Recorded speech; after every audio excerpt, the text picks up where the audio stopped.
Okay, thank you for joining the webinar today. My name is Peter Deep, the Antibody Product Manager at One Lambda.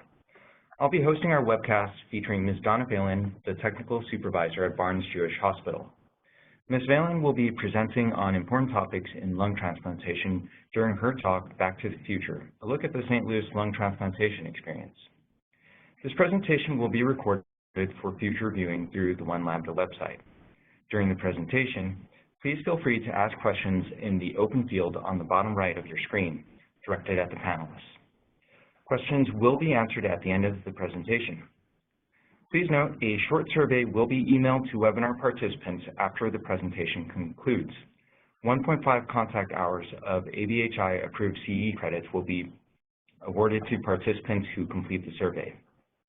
It is now my pleasure to turn today's program over to our presenter, Ms. Donna Phelan. Thank you, Peter.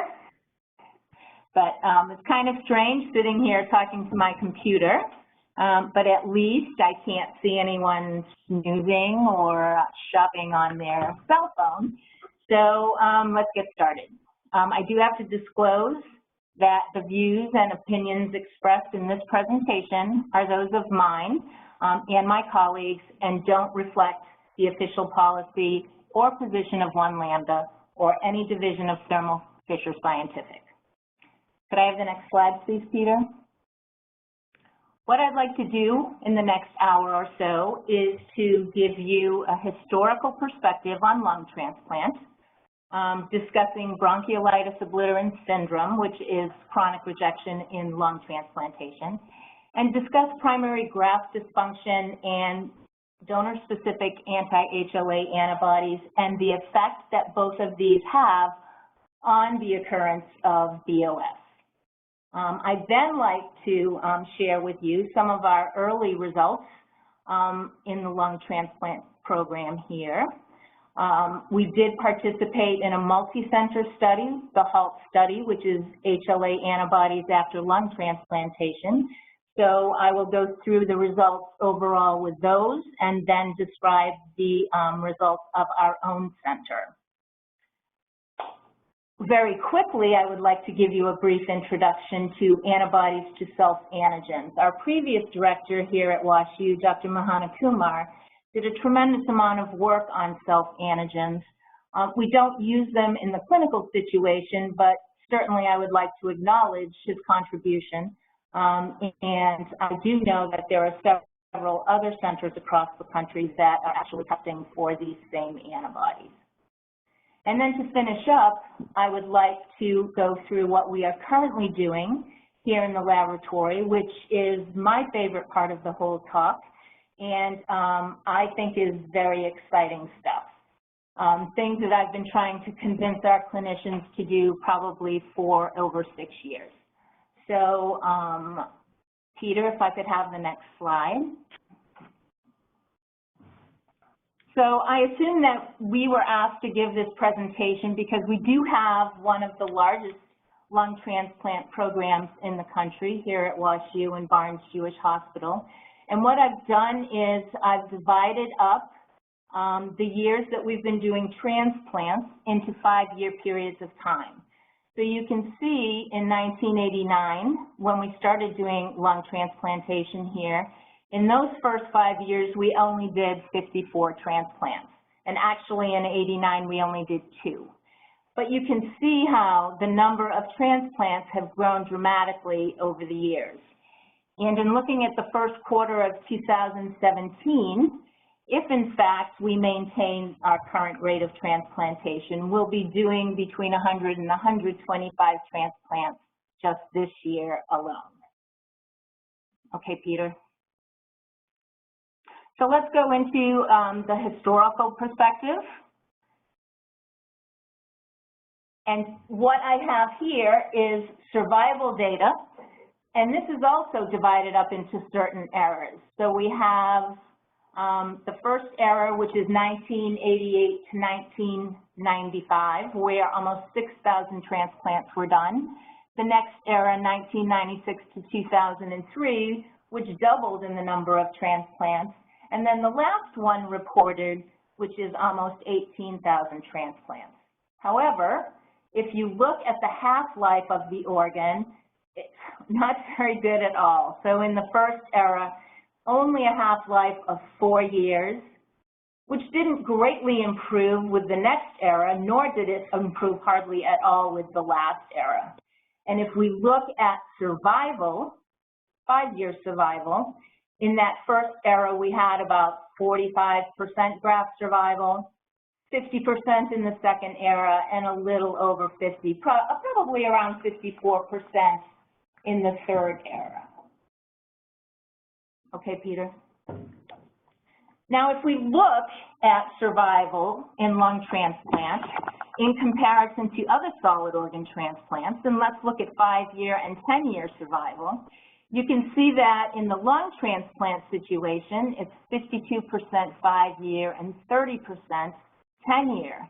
However, when you compare that to the other solid organs, it is horrible. It's actually worse than intestine, and tremendously worse than kidney, which is 82% 5-year and 61% 10-year.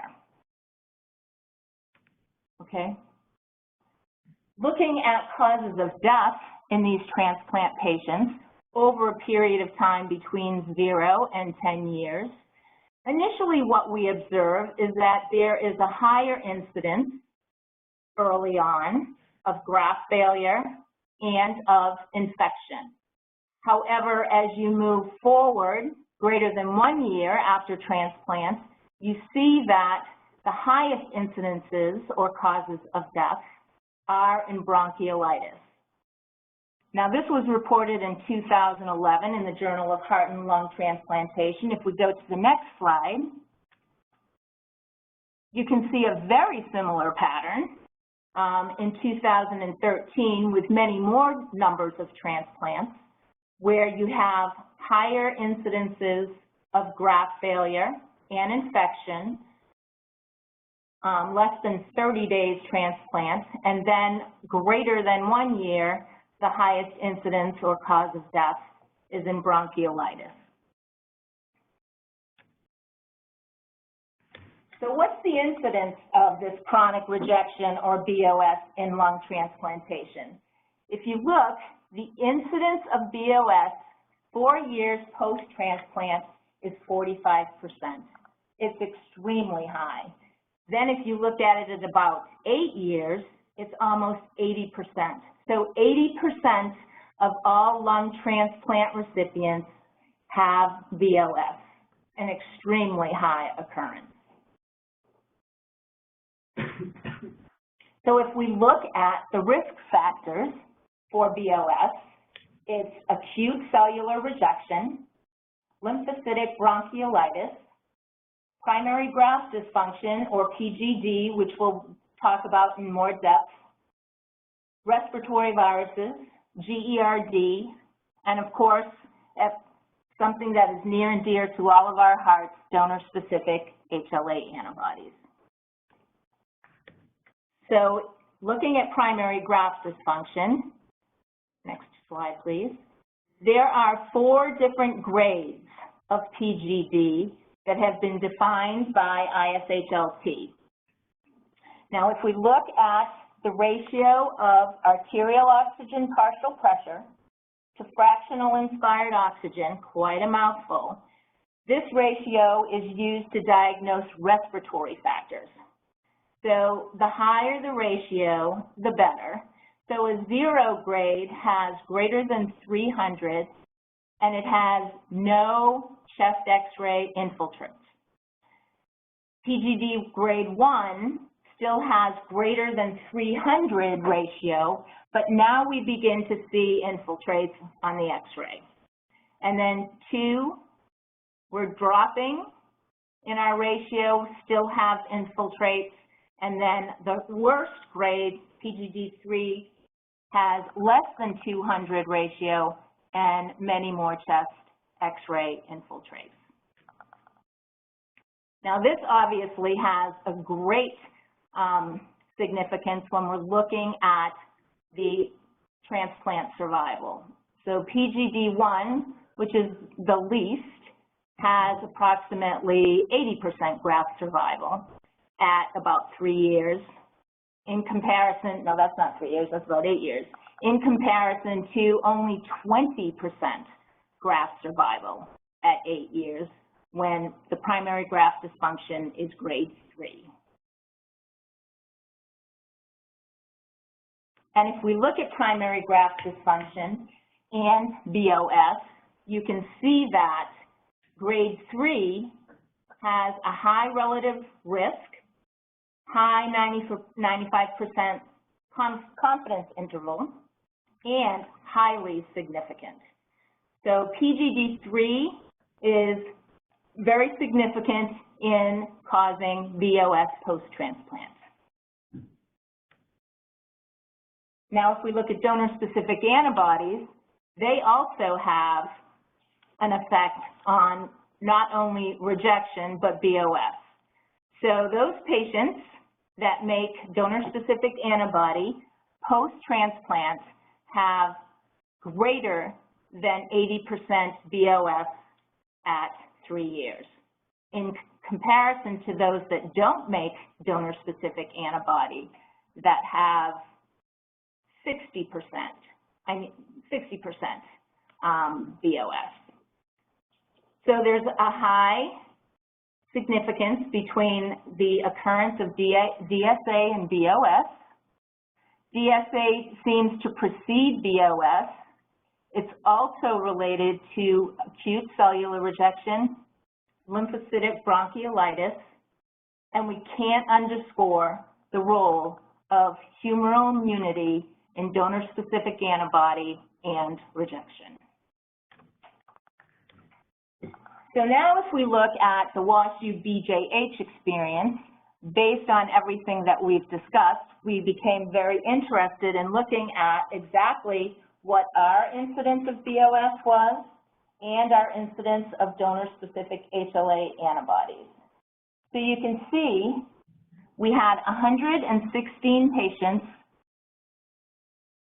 that had positive DSA, 116 patients who we looked at between 2008 and 2009. 65 of those 116 patients, or 56%, made donor-specific antibody, and 80% of those that made donor-specific antibody made it in the first 90 days. So that's a relatively high incidence of the production of donor-specific antibodies in a transplant population. You can see that over time, after that first 90 days, it pretty much evened off. So there wasn't a dramatic increase in the production of donor-specific antibody pretty much after the first 6 months post-transplant. Now, what we also wanted to do is look at specificity of those donor-specific antibodies. And if you look here, 63% of the antibodies produced were against class 2. 15% were against class 1, and 22% against both class 1 and class 2. Now, we looked at this after we had started doing Luminex single antigen. So initially, when we calculated results, we calculated a ratio where we divided the MFI of the positive feed by the positive control MFI feed. So you can see that the ratios weren't very high. And then when we started looking at actual MFIs and not calculating ratios, you can still see that the MFIs of the donor-specific antibodies were not that strong. So they were anywhere between maybe 3,000 and 5,000.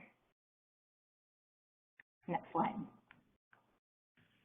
So with DSA, what we attempted to do was to deplete the donor-specific antibody through different treatment regimens. And what you have here is the results of individuals who cleared their DSA in comparison to individuals who had persistent DSA. and we looked at both freedom from BOS as well as graft survival of the organ.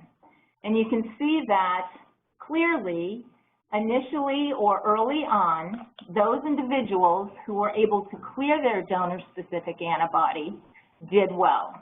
However, if you look 2.5 years post-transplant, they've dropped even below those individuals who had persistent DSA. So you didn't see a long-term effect of clearing DSA through treatment. However, if you looked at the graft survival, there clearly was a beneficial effect of clearing donor-specific antibody in comparison to individuals who had persistent DSA. The next slide actually shows you what kind of treatment we used. We had a total number of patients of 122. 6 were not screened. 65 had donor-specific antibody. 51 were donor-specific antibody negative. Now, in those that had donor-specific antibody, there were 2 different treatments. We used IVIG and rituximab in 44 patients. They received a single dose of rituximab and monthly IVIG. In another cohort of patients, we used IVIG alone. And for those that were in the IVIG alone, they were those patients who had infection and chronic leukopenia. So in the IVIG alone, 11 out of 17 were able to clear their DSA, 6% were not. In the IVIG and rituximab, 27% were able to clear their DSA, where 17 did not. And then if we go and look again, no, go ahead. Thanks, Peter. And compared the 2 different treatments and looked at freedom from BOS, you could see, as we did earlier, that there was a beneficial effect with the DSA positive and the treatment with IVIG and Ritux in comparison to IVIG alone. So it appeared early on that this was the better treatment to deplete donor-specific antibody, but once again, you see that long-term, 2.5 years out, it loses its beneficial effect. And actually, freedom from, no, go back please, freedom from BOS, we saw a beneficial effect with those individuals who were able to clear their antibody in comparison to those who were not. However, the beneficial effect dropped off at 2.5 years post-transplant. So ultimately, I mean, you can see that most patients, or most transplant patients, unfortunately, are going to develop chronic rejection via bronchiolitis obliterans. Okay, Peter. Okay, if you look at survival, which was the other thing we looked at earlier, you can see that the treatment with IVIG and Ritux has a beneficial effect, and it maintains that beneficial effect. And those that cleared their DSA with that treatment maintained no DSA for long periods of time. Whereas those who had the IVIG alone had persistent DSA long term. So for graft survival, donor-specific, or the absence of donor-specific antibody clearly has better graft survival. And if there is donor-specific antibody, the IVIG and rituximab is the better treatment to clear the DSA. Okay.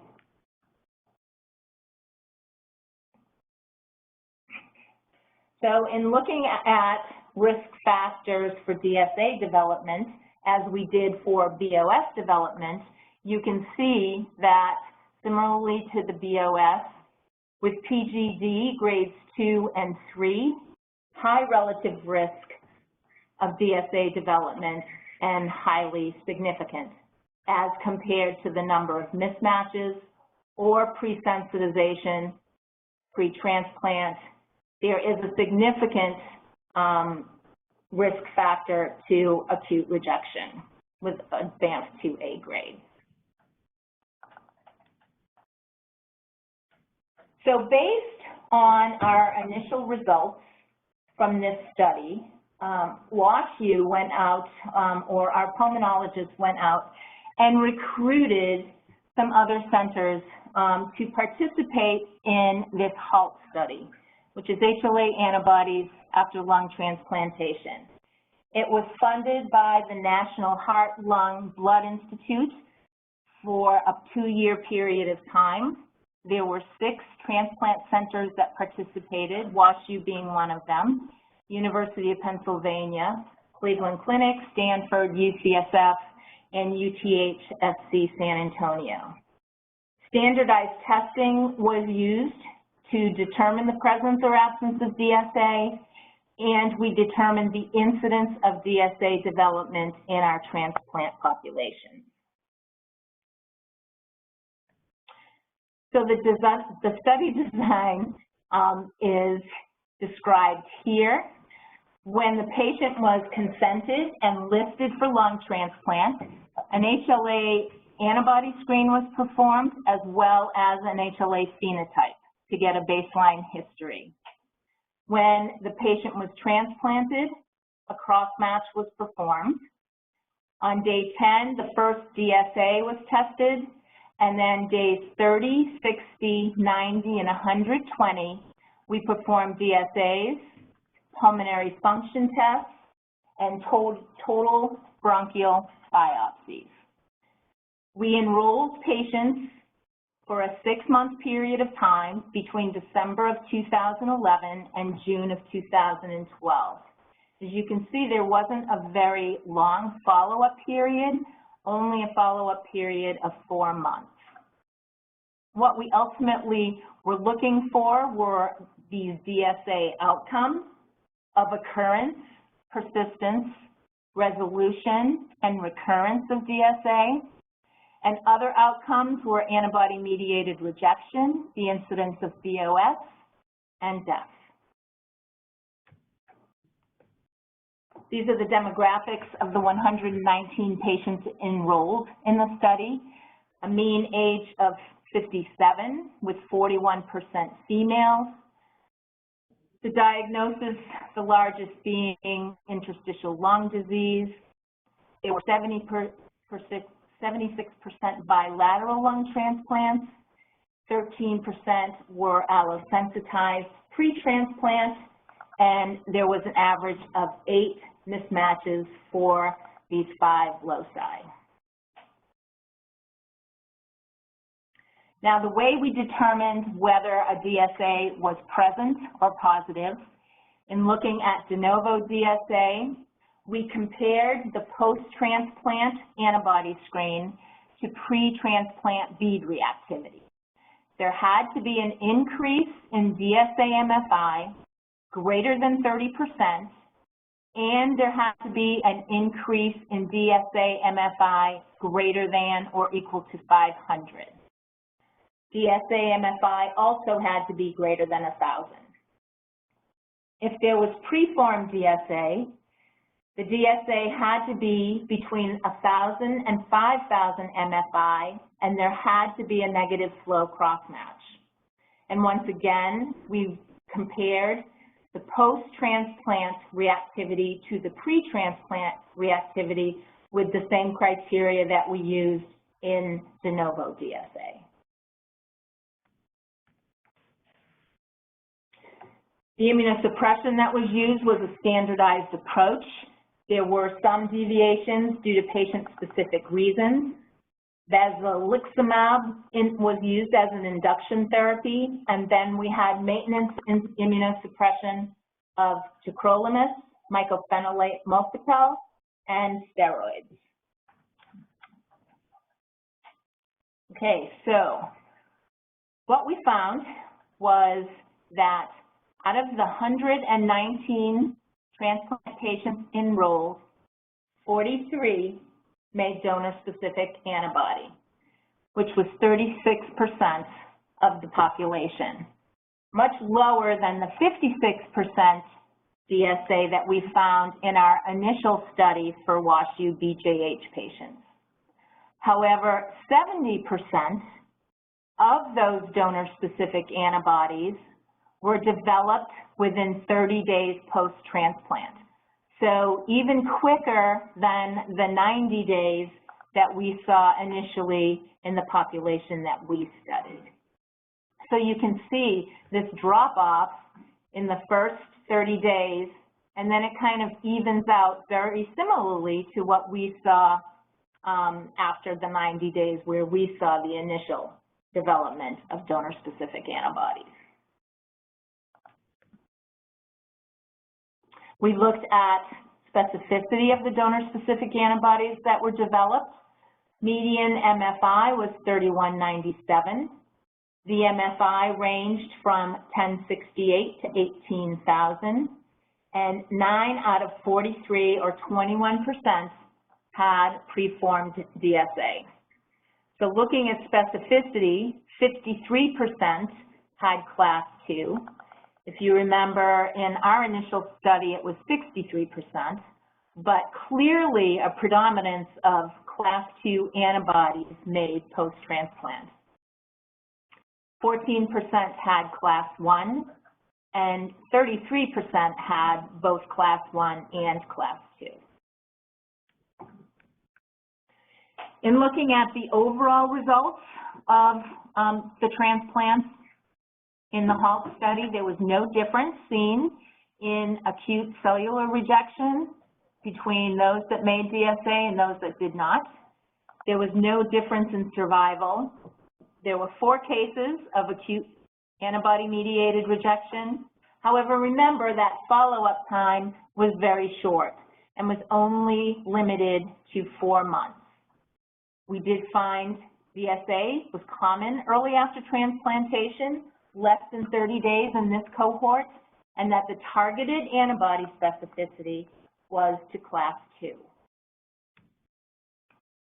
Now, if we look at our patients that were enrolled in the HALT study, we had 28 patients enrolled between the study period time. However, we followed up for a longer period of time, about a year and a half, through June of 2013. 10 out of the 28, or 36%, developed donor-specific antibody, which was similar to the entire cohort in the HALT study and much lower than what we originally saw. So you can see here, freedom from BOS, almost 100%, actually 100% at first year post-transplant, did not have any BOS, compared to about 40% who did have donor-specific antibody and went on to develop BOS. This just is looking at survival, similarly to looking at freedom from BOS. 100% of those that were DS negative had, DSA, those who did not have donor-specific antibody, 100% graft survival was seen out to 540 days post-transplant. Those that did make donor-specific antibody post-transplant had much less graft survival at about 70% in comparison to 100%. So if we look at a summary of the HALT study and our study together, PGD increases the risk of donor-specific antibody development post-transplant, specifically grades 2 and 3. The development of DSA increases the risk of BOS development. There's worse survival.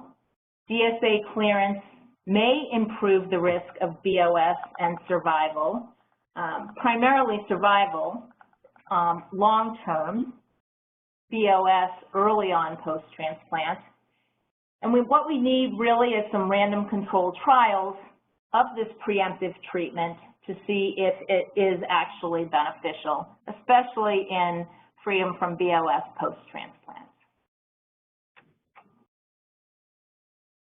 So because in both studies, we saw the development of donor-specific antibody quite early on after transplant, we wanted to take a look at risk factors for the development of that donor-specific antibody shortly after transplant. So between 2009 and 2013, we performed 546 lung transplants. We did donor-specific antibody screening by Luminex single antigen at day 14 and at discharge. We performed lymphocytotoxicity crossmatches and Luminex single antigen screens, and anything greater than 1,000 MFI was considered positive. Out of the 546 transplants that were performed, 100 of the patients, or 18%, now much lower than even the 36% that we saw in the HALT study, made donor-specific antibody.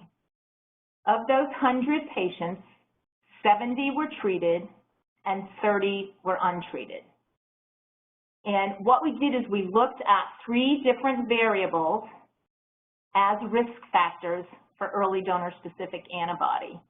And you can see that there's fairly high odds ratios between all 3 variables of retransplant, pre-transplant allosensitization, and that PGD grades 2 and 3. And much higher 95% confidence intervals and statistically significant. So the treatment that we used for those 70 of 100 that did make donor-specific antibody was plasma exchange and rituximab, plasma exchange alone, IVIG and rituximab, and IVIG alone.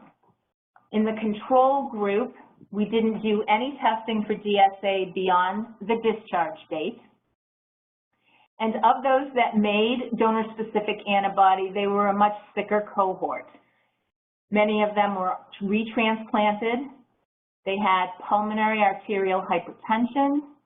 They were on ECMO pre-transplant, higher incidence of PGD grades 2 and 3, longer lengths of stays, and longer vent days.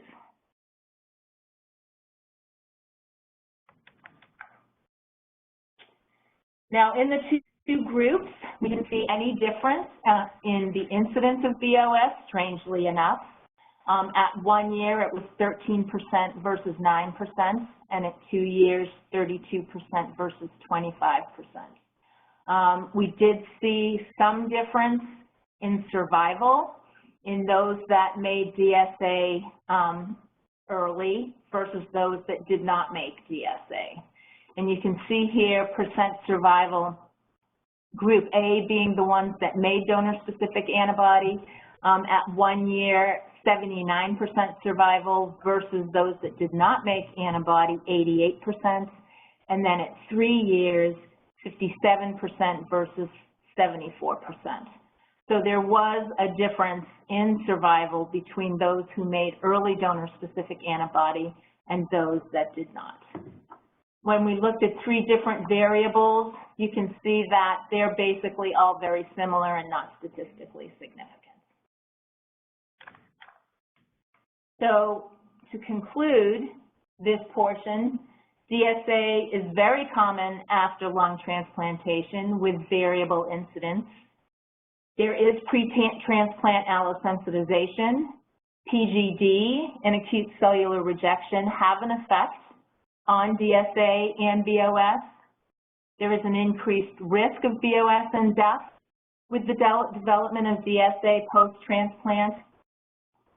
There is a potential role for preemptive therapy, but we do need more trials to determine what that is.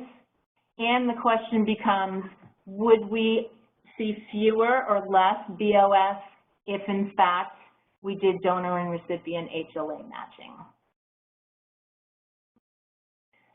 So to quickly just go through antibodies to self-antigens, and it's very similar to what we saw with HLA donor-specific antibodies. What we wanted to do here, and this was all through Dr. Kumar's research laboratory, we really didn't do anything in the clinical laboratory, and I believe he is still doing some testing with this in Phoenix, where he currently is. But we wanted to examine the impact of antibody depletion on antibodies to self-antigens and look at their role in BOS development as well to see if it was similar to that of anti-HLA antibodies. So looking at antibodies to self-antigens, out of 108 patients, 72 or 67% had antibody to either K-alpha-1 tubulin or collagen 5. Now, 55 out of 57, or 96%, who had made donor-specific antibody also developed antibody to self-antigens, in comparison to only 17 out of 51, or 33%, who did not have donor-specific antibody developed antibody to self-antigens. So it appears that making antibody to HLA donor-specific antibody increases the risk of developing antibody to these self-antigens. So similarly, trying to deplete the self-antibodies or antibodies to self-antigens, 70% we tried rituximab and IVIG, and 37% of those patients were able to clear their antibody to self-antigens. IVIG alone, similarly to the HLA antibodies, wasn't as effective in depleting the antibodies to self-antigens, just like with anti-HLA antibodies.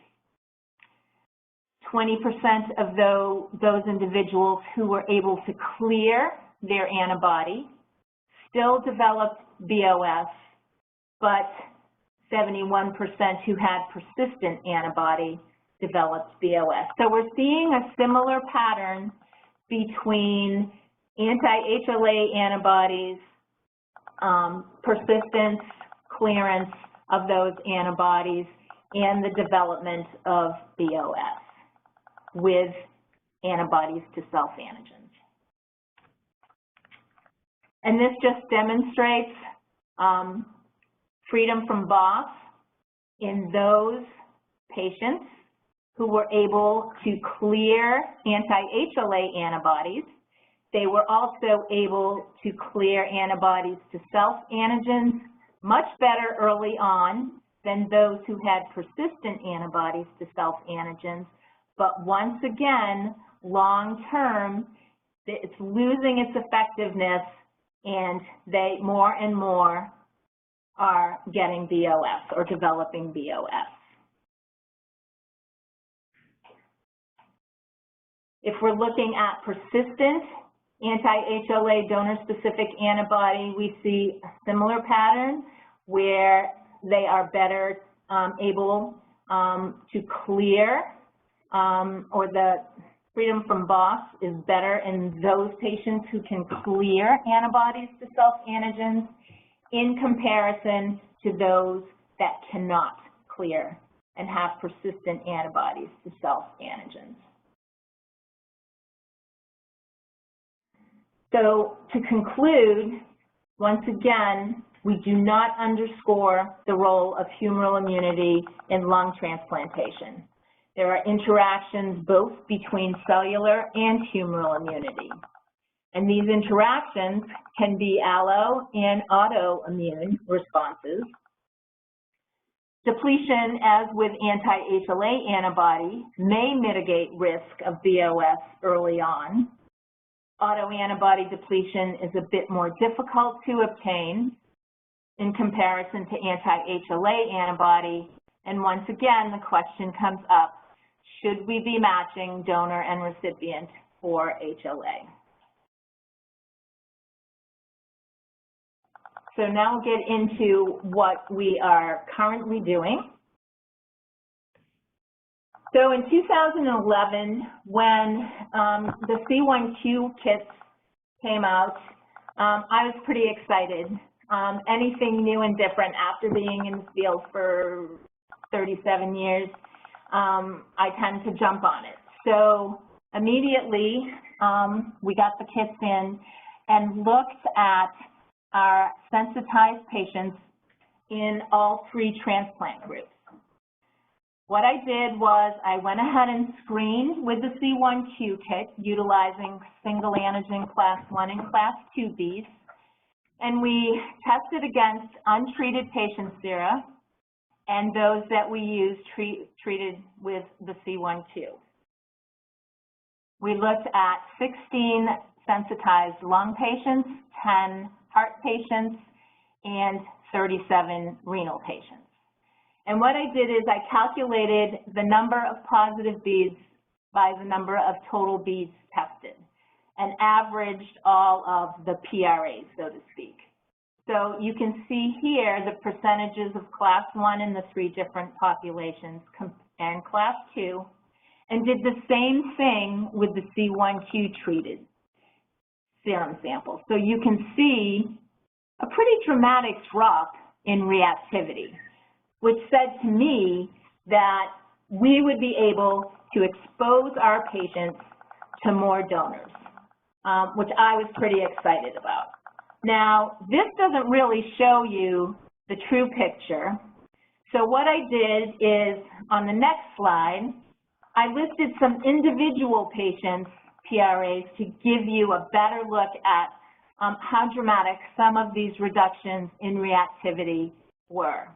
So here we have a lung patient who went from 63% class 1 in his untreated single antigen screen to 4% class 1 reactivity with C1Q, and 28% down to 1% for class 2. We saw the same basic thing with another renal patient who went from 84% down to 38% class 1 and 23% down to 12% class 2. Similarly with a heart patient. So really great reductions in reactivity, indicating that many of the antibodies that we detect by the single antigen screen are not complement fixing or complement activating. However, one of our more interesting patients, this was a little pediatric boy, went from 42% class 1 in the untreated sample to 81% in the C1Q treated. Not much difference in the class 2, but very, very much different MFIs as well. So the range for the class 1 ranged from 2420 MFI to 10,000 with the untreated, and 2794 to 24,000 with the C1Q treated. So this scared me a little bit in that we were potentially missing complement activating antibodies. However, in testing more and more patients, we didn't see a prevalence of this kind of reactivity. The majority of what we saw was a decrease in reactivity with C1Q and a very rare occurrence of an increase in reactivity with C1Q. Now, I will say that when we did all of this testing back in 2011, we did use the protocol from the kit insert, where we incubated the patient's serum for a half an hour at 56 degrees. We then added the patient's incubated serum to class 1 and class 2 beads and added the C1Q at the same time. That was incubated for 20 minutes, and then we added the PE conjugated anti-C1Q for 20 minutes. As there was no PT program for C1Q during that time, There were 6 laboratories that exchanged samples, 2 or 3 times, I can't remember exactly. And during that time, it was Georgetown that came up with a modification to the protocol, which is what we currently use in our laboratory. And that is, we still heat and activate the samples at 56 degrees for a half an hour. But then the initial incubation is just the patient's serum with the class 1 and class 2 beads for 20 minutes to give the antibody time to actually bind to the bead. We then come in with the C1Q for 20 minutes and then the PE anti-C1Q for 20 minutes. So just a slight variation, but we've been using that since about 2012. Okay, Peter, sorry. So when I first did those studies, I went to my cardiologist and I went to my pulmonologist and said, this is great. You know, let's try this. Maybe we can get more of our patients transplanted. Well, at that time, no other center was doing it. So they really didn't want to take the chance. Even our renal patient doctors didn't want to take the chance. However, now 5.5 years has gone by. We have some pretty sick patients on our list who are probably going to die without a transplant. So what we've been doing in that 5 years is trying some different things, like maybe eliminating antibodies between 2,000 and 5,000 MFI and not including them in our virtual cross-match to try and expose them to more donors. Looking at losing or the loss of antibody over time, especially in our heart and lung patients that we're monitoring every 2 to 3 months. So just trying some different things. However, over the past 3 or 4 months, we've had 3 very sick lung transplant patients, all women, where the pulmonologist took the chance and transplanted across C1Q negative specificity. So we have this first patient SG. In their untreated serum, they were 3% reactive to class 1, 28% to class 2, with a range of MFI from 1226 to 7824. By C1Q, they were completely negative. We use 1,000 MFI cutoff for our C1Q assay in comparison to a 2,000 cutoff for our single antigen assay.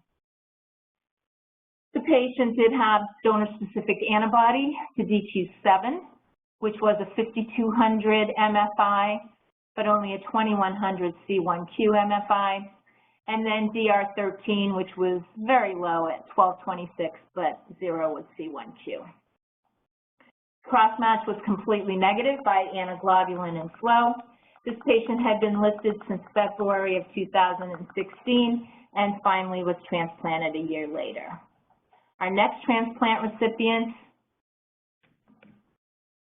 JJ, had 8% and 23% reactivity in their untreated serum, with MFIs ranging from 1,348 to 12,000, completely negative by C1Q. Weaker donor-specific antibodies in the untreated serum, but completely negative by C1Q. Once again, cross-match was negative by anaglobulin and flow. That patient had waited 2 years to be transplanted from the time they were listed. And then the last patient, who had a bit higher reactivity in the untreated serum, much higher MFIs, was completely negative once again by C1Q, had 4 donor-specific antibodies ranging between 3,000 and 5,000 MFI, but completely negative by C1Q. Also had a negative anaglobulin and flow crossmatch. And this person had waited a little over a year to be transplanted. So I'm pretty excited. We have now transplanted 3 patients who did have donor-specific antibody but were C1Q negative. The cross matches especially the lymphocytotoxicity cross-match is correlated with that reactivity, and all three of them are doing extremely well. So next patient. This is a patient who is currently listed, and you can see there's about 40% reactivity with really high MFIs ranging up to 22,000. This is by Luminex single antigen. This is only class 1. She does not have any class 2 reactivity. And then the next slide demonstrates the reactivity by C1q. Much lower reactivity, MFI only up to 10,000. And if you go to the next slide, please, and I know this is probably a very busy slide, but on this far right-hand column are the MFIs of all of the different beads. These are the bead specificities. And then in this column is the C1q reactivity. And unfortunately, you can't read the MFIs, but the reason why I put this slide up was that previously individuals thought that it was only those specificities that had lower MFIs that actually reduced or went away in the C1q assay. Well, this patient, if you trust me, actually has antibodies by single antigen between 10,000 and 12,000 MFI that are completely negative with C1q. So it isn't just the weaker or lower MFI antibodies that go away with the C1q. There are stronger ones that go away as well.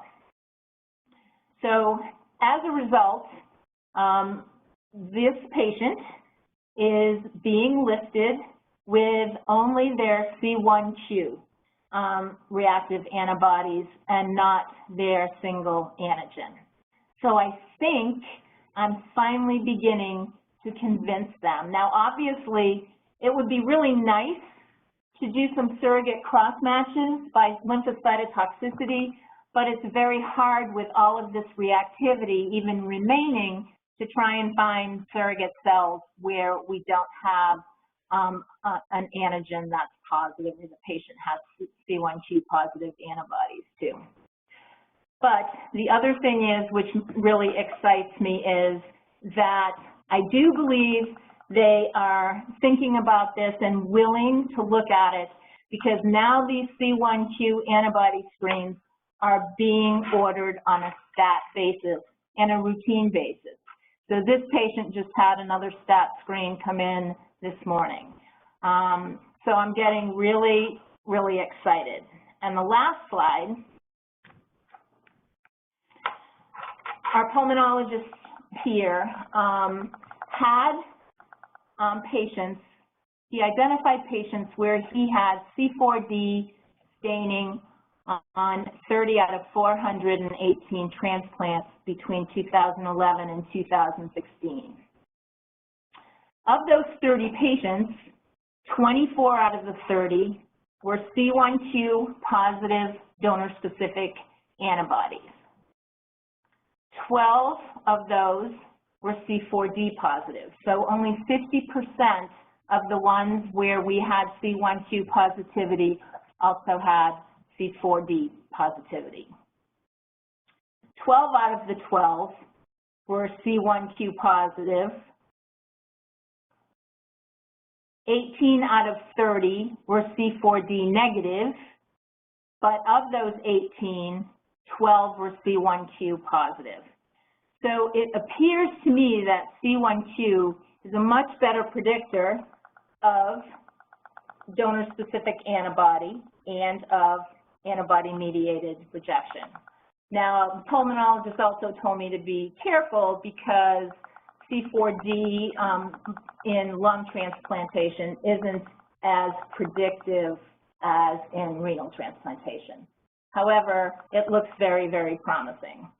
We also have another cohort of pediatric lung transplant patients who we are going to be, we've already done the C1q testing. It's now a matter of looking at the clinical outcomes and the C4D results. So I'm encouraged that we're finally, as a program, going to be using C1Q to determine whether or not to transplant and hopefully get some of our patients who have been waiting a long time transplanted. And I think that is the last.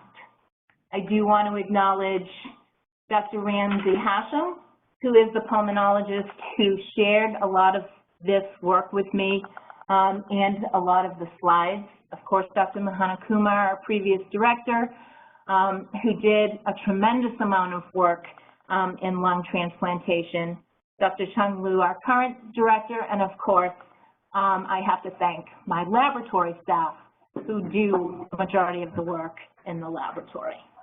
So I thank you all, and again, apologize for all of the issues that we had early on, and I thank you for your patience. And open up the presentation to questions. Thank you so much, Ms. Phelan. Yes, as was mentioned, that concludes the presentation. That was very interesting information, and we'll now move on to the question and answer form, and I will read off some of the questions that have come up. Let's see here.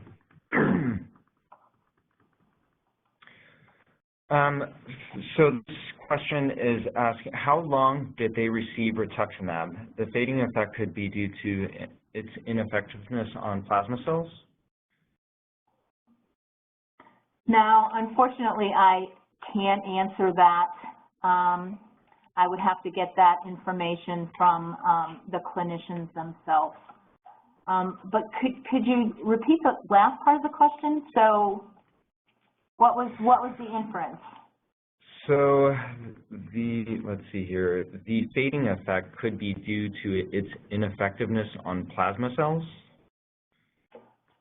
So they're saying that with the giving the rituximab, that in fact that may have caused, but I don't know what the fading means. What they're referring to is fading.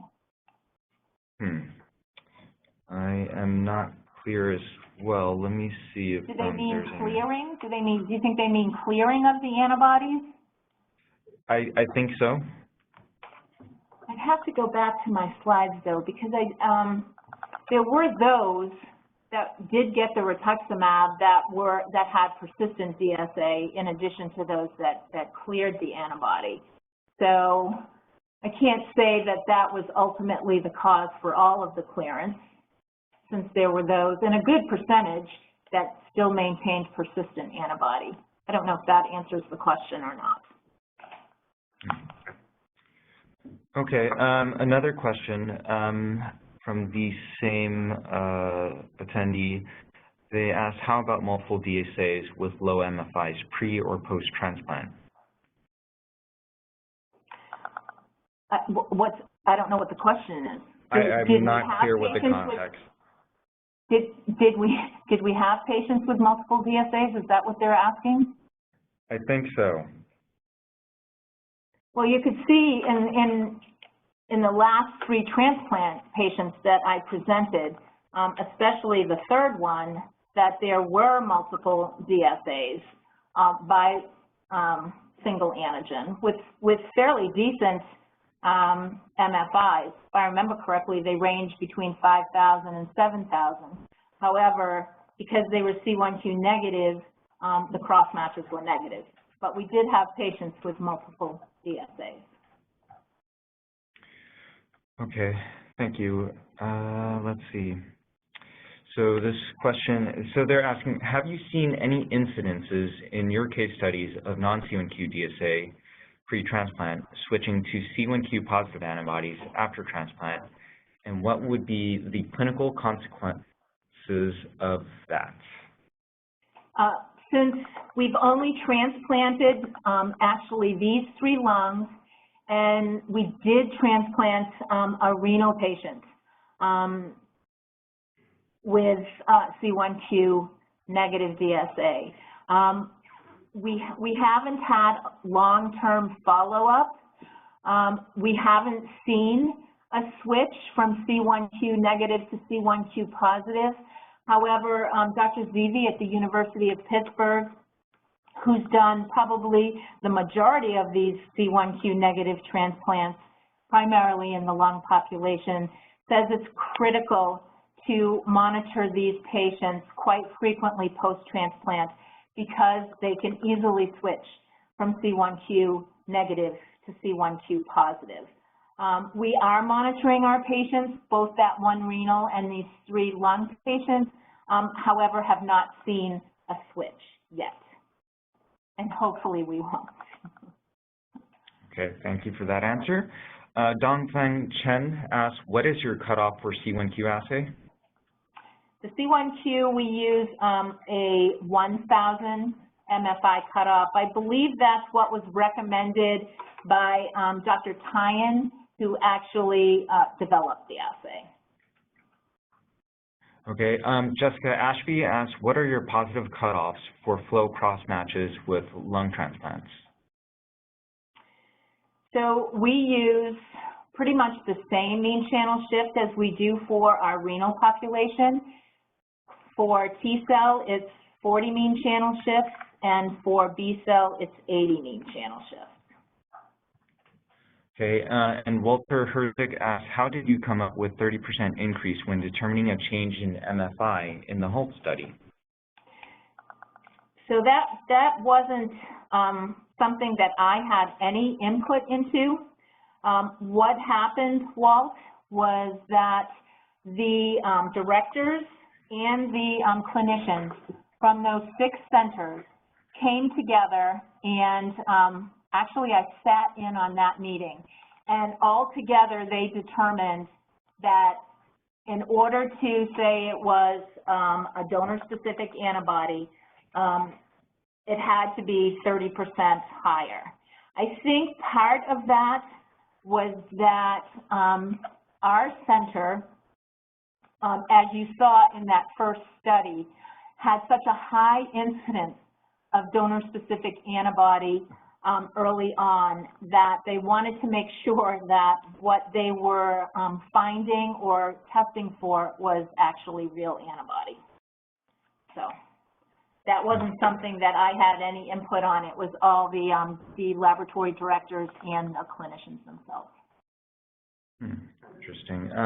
Okay, so T. Mai Bui asks, how is the reproducibility of your C1q assay? We are currently using the Lusky protocol and find that the testing protocol is very time sensitive. Fluctuations of a few minutes affect the downstream sensitivity of our results. I'm not familiar with Dr. Lusky's C1q protocol. I do know that he changes time and temperature on almost every protocol that he uses. So we pretty much adhere to what the company has suggested, and then looked at, when we did change to that additional incubation, we looked very carefully at the correlation of results. And, you know, I say we have very good reproducibility, both with our C1q assay as well as our single antigen assay.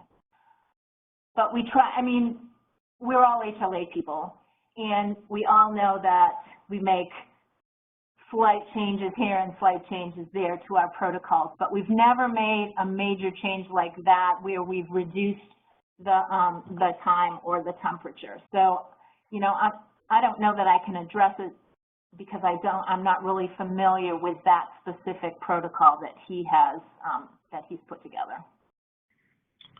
Okay, thank you. And Geo Serban asks, which protocol do you use for C1q, AHG, and for Luminex serodilution? I don't know if he's asking for protocols for all 3 of those. For Luminex single antigen, we use EDTA treated serum and then perform the test as the package insert states. For C1q, as I mentioned, we have added that additional incubation, the class 1 and the class 2 beads with the serum before we actually add the C1q.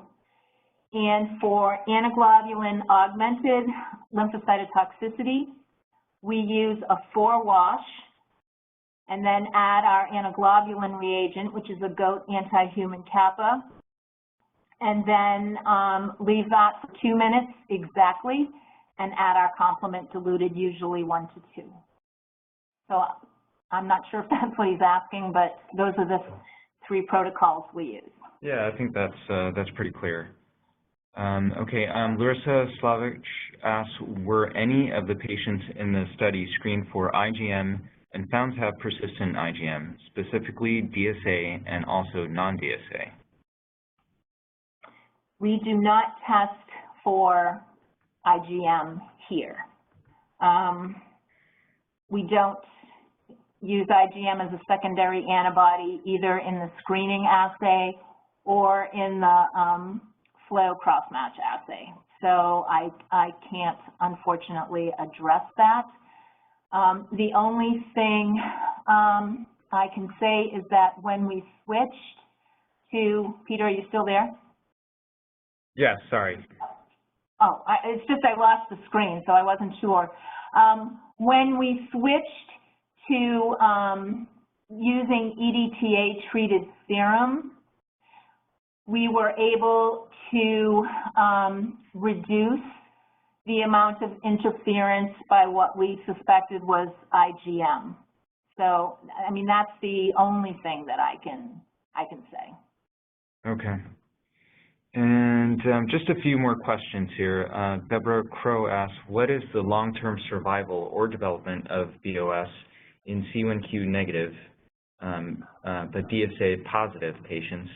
Is it any better than overall data shown earlier?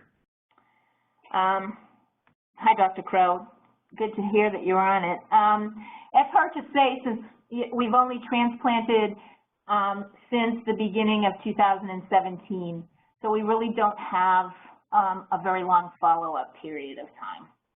So something, though, that's a good point and something to keep a close eye on. Thank you. Okay, and then Larissa Slavich has a follow-up question. Were the patient donor combinations demonstrating class 2 DSA HLA typed to the second field? No. Yeah. We have just recently started high-resolution typing all of our donors, specifically upon the request of the lung transplant program, because we are identifying so many allelic antibodies, and they want to know more definitively whether or not those antibodies are DSA or not. So at the time of the studies, we did not have the high-resolution type of the donors. Okay, and Dongfan Chen asks, have you observed a good correlation regarding to MFI between IgG assay and C1q assay? I'm not sure what Dongfeng is asking. What I tend to see, and I don't know if this is the answer that he's looking for, is that usually with C1q reactivity, MFI is generally higher than it is with the Luminex single antigen or IgG assay.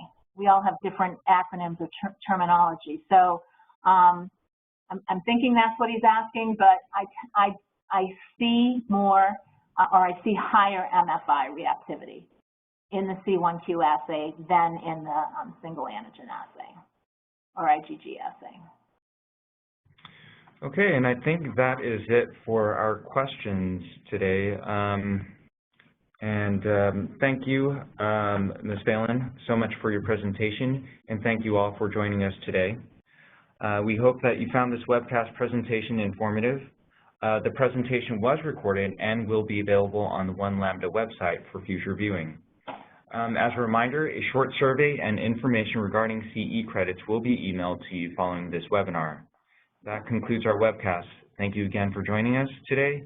Have a great rest of your day.